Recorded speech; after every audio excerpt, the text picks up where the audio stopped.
Today we're going to cover AmpCode, which allows you to get $10 for free every single day and code with their plugin or CLI. So if you go to ampcode.com/install, you can see all of the tools that support AMP. You can install their CLI, you can install it on anti-gravity, so you can use it before you start using your free anti-gravity limits. Of course, it's also integrated to a lot of other IDEs, and you have a single subscription to use across all of these IDEs. So there's also their manual, which allows you to see exactly what AMP is all about, its capabilities, etc. etc. So it uses Opus 4.5, GPT 5.2, and other fast models to do your requests. It routes them to the good, or let's say to the best model according to the task you have. So I have opened up anti-gravity here, and what you want to do is go to extensions, type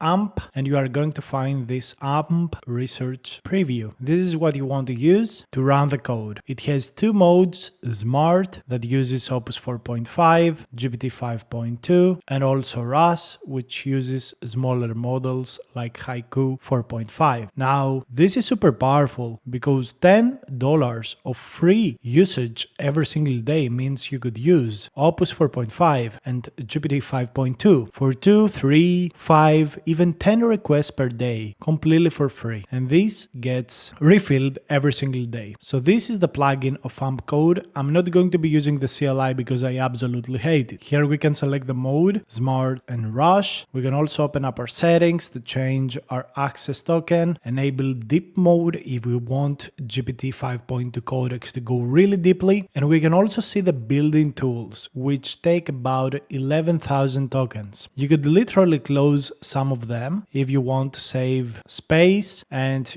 have more requests at your disposal in the future. However, because this is not going to be my main coder, I don't have any issue with that. You also have this review tab to review. You can open up a new thread, and you can also share a thread with other people, which is very interesting. You can even invite collaborators to your org space. So before we continue, I just want to let you know that AMP has a lot of capabilities. It has agent modes, it has a prompt guide on how to prompt it. They suggest to use an agents.md file to specifically specify how you want the agent to run. It has also capability to do a lot of other things, such as agent skills, which you can create on the CLI using these commands. Or if you're on Visual Studio Code with a plugin, you can do skill list, skill add, and skill remove. Again, I'm not going to cover skills in today's video. You can place them in a .agents/skills environment. Also, they've got sub-agents, which is pretty amazing. And as we've said, they have a huge toolbox of pre-made tools. You can also add MCP servers really easily through the following guide. They have keybinds. They have pretty much everything you would ever need. Like, they got so many things. They also have this painter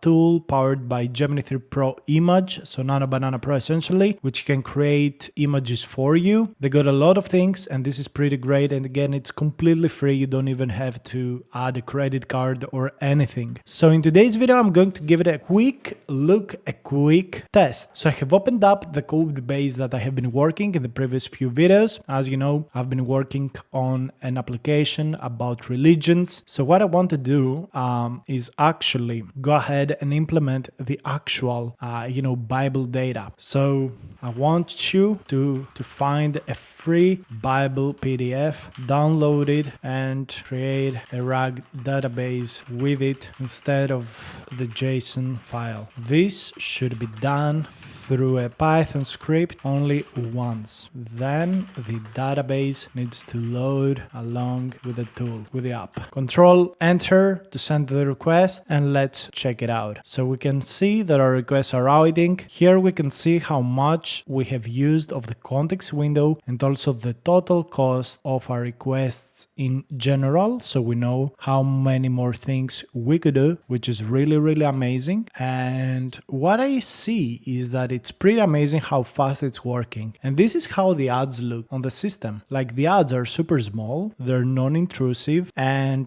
I really find it so amazing that you could literally just, have this completely for free and just see a small ad on the bottom. This is exactly what is happening and will happen with every AI tool out there, which is going to boost the revenue of AI companies massively and hopefully allow us to get free AI with no limits or even more usages in the future. So it found good sources. The Project Gutenberg plain text version is best for a RAG system. Let me create a Python script that will download the Bible. Okay, so it's writing the code right now for us. Parse it into verses, create a persistent vector database. Okay, so it created the file for us. Let's check it out. So this is the file, looks good. We have all of the places here. That's fine, that's good. Right now we have spent about 69 cents. So literally one request is 69 cents because this is third-party API provider. Let's click approve. I'm going to test it out thoroughly. Let's see what $10 can get us. What can we create with $10? So here we want to run the script. The script is created inside the scripts directory. So it indeed takes a look at our directory, which is good to know. Test it out now. Let's see if it works. Completely understandable to feel anxious about the future. Life can bring so many unknowns and it's natural for our hearts to feel unsettled by them. Please know, I will not be afraid of 10,000 people that have said, arise, O Lord, save me, oh my God, thus has midden all of my salvation. Now learn the parable of fig tree when the branch is yet. Verily, I say to you that this generation pass. I really don't get it, but okay. I'm just going to say that I haven't set up the project correctly. That's my mistake. But yeah, we burned like $3.28 to fuck around because I forgot that I already have an embedding system in JavaScript, maybe.